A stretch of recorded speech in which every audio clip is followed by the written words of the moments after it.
In the previous section, Zeus and Athena came to the agreement that Odysseus should be allowed to leave Calypso's island, so they dispatched the god Hermes to tell Calypso. Odysseus builds a ship and sets out from Calypso's island. He sails along smoothly for 18 days, but just when he's in sight of the island of Phaeacia, Poseidon sees him.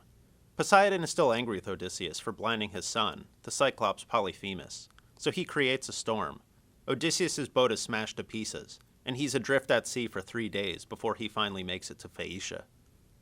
Odysseus passes out in a grove by the beach. Eventually, he's awakened by the sound of young women playing nearby. He's completely naked because he stripped off his clothes to swim better, and as he comes out of the bushes, he meets Nausicaa, the daughter of Phaeacia's king, Alcinous. Nausicaa and her maids feed and clothe Odysseus, and Nausicaa invites him to her father's palace. Odysseus makes his way to the palace, where he finds King Alcinous and Queen Arete. They invite him to join them, and Odysseus tells them how a shipwreck killed all his crew and left him stranded on the island of Ogygia, where he was held by the nymph Calypso for 8 years. Alcinous promises that the next day one of their ships will take Odysseus home. Before sending Odysseus off, the Phaeacians have a day of games and feasting, where the men compete in different sports. Odysseus wins at the discus, and over the course of the day, the blind bard Demodocus sings several songs. One song is about how the Greeks defeated the Trojans. They built a giant wooden horse, and inside hid their best warriors, including Odysseus. The main Greek force sailed off like they were leaving, and when the Trojans took the horse into their city, the Greek soldiers broke from cover and slaughtered them. Odysseus starts crying while the bard sings about the Trojan War, so King Alcinous asks him to tell his story. Nobody knows at this point that this stranger is the Odysseus from the song, and Odysseus begins telling his tale. After the Greeks defeat the Trojans, Odysseus and his men set off in 12 ships for home. The first thing that happens is the wind blows their ships to the city of Ismarus. They sack the city, killing the locals and plundering anything valuable. They sail south, but just as they round Cape Malea, the wind blows them off course again, and they end up in the land of the Lotus Eaters. Odysseus sends 3 men out to get information about the inhabitants.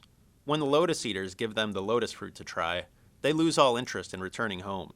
Odysseus has to drag them back to the ships. They reach the land of the Cyclops, and Odysseus takes some men and a very strong wine that a priest of Apollo once gave him, and goes exploring. They find the home of one of the Cyclops. The Cyclops isn't there, so they have a look around and eat a bunch of his cheese. After a while, the men want to leave, but Odysseus wants to wait for the Cyclops to come back, so he can see what he looks like and find out if he'll offer them gifts. The Cyclops comes back with his flock of sheep and goats, and when he lights his fire, he sees Odysseus and his men hiding. The Cyclops has already placed a boulder over the mouth of the cave, closing off any escape. Odysseus tells the Cyclops who they are, and says the Cyclops should follow custom, and feed them, and maybe give them a gift. But the Cyclops grabs 2 of Odysseus's men, wraps them on the floor to kill them, then tears them apart and eats them. After that, he stretches out and goes to sleep.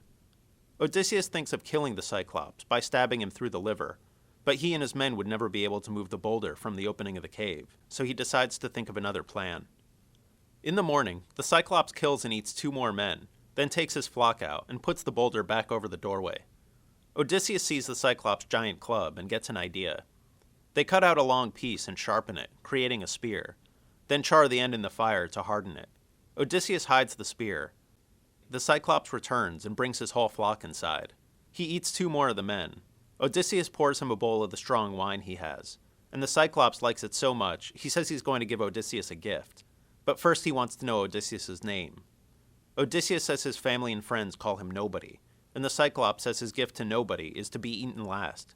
After finishing off 3 bowls of wine, the Cyclops passes out drunk. When the Cyclops is asleep, they jam the spear into the Cyclops' eye.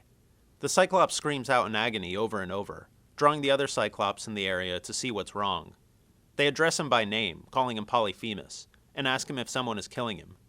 Polyphemus replies that nobody is killing him, so the other Cyclops assume he's fine and leave. Odysseus has another idea. To get out of the cave, Odysseus orders his men to tie themselves to the undersides of the Cyclops' sheep. When the Cyclops lets his flock out in the morning, he searches for Odysseus and his men, but he only feels the tops of his sheep and goats, allowing Odysseus and his men to escape. They get back to their ship. Odysseus yells to the Cyclops that if anyone should ask who blinded him, tell him it was Odysseus of Ithaca. Polyphemus prays to his father, the god Poseidon, that Odysseus of Ithaca lose all his men and find only pain at home.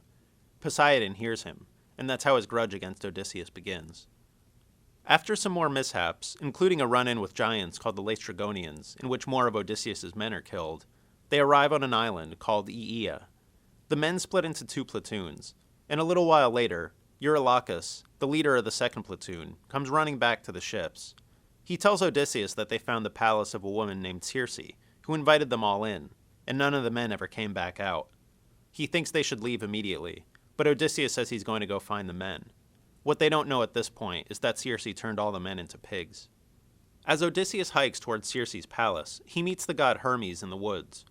Hermes tells Odysseus what happened to the men, and he offers Odysseus a magic drug that will keep Circe's spell from turning him into a pig.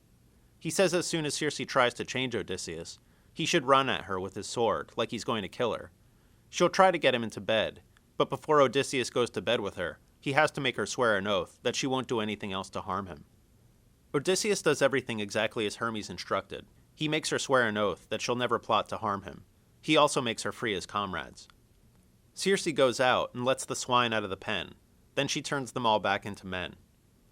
She tells Odysseus to head back to the ships and bring the rest of his crew back to her palace. They end up staying for a year, lounging around and getting fat, until the men finally tell Odysseus it's time to go home. Circe says before Odysseus can go home, he has to visit the underworld, to see the ghost of the blind prophet, Tiresias. He can tell Odysseus how to return home. So Odysseus and his men set out, and eventually arrive at the House of Death. He does everything exactly as Circe commanded. He kills 2 sheep, and when he pours their blood into the trench, thousands of ghosts appear around him, competing to drink the blood. Odysseus speaks to the ghost of Elpenor, one of the men who sailed from Troy with Odysseus. He died at Circe's house after he fell off a roof and broke his neck, and his body was never buried. He asks Odysseus to return to Circe's island and burn his body in full armor. Tiresias comes forward. Tiresias tells Odysseus that he and his men will land on an island called Thrinacia, where they will find cattle. These belong to Helios, god of the sun. If they leave the cattle unharmed, they may all return home alive. But if they kill even one, all of Odysseus's men will be killed and his ship destroyed in the journey to Ithaca. He also says Poseidon is angry that Odysseus blinded his son, the Cyclops, and he tells Odysseus how to appease him.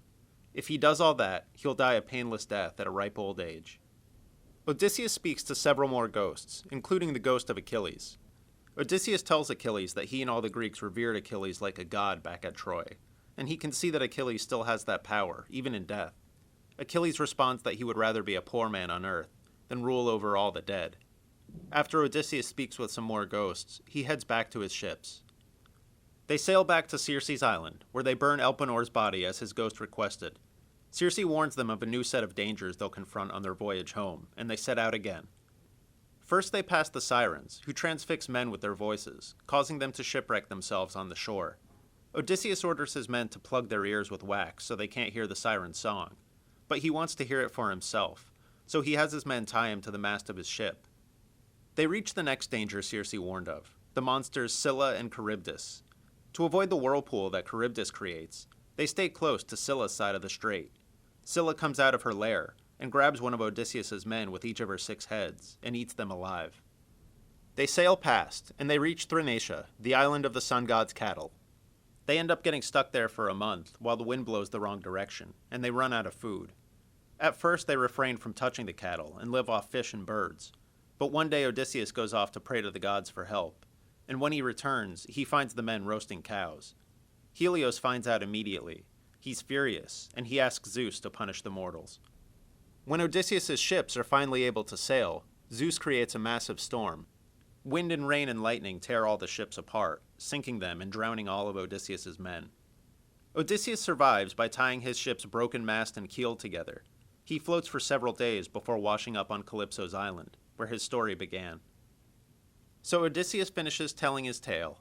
King Alcinous orders his men to prepare a ship to take Odysseus home, and the following evening they set out. Odysseus goes to sleep, and before he wakes, they reach Ithaca at last.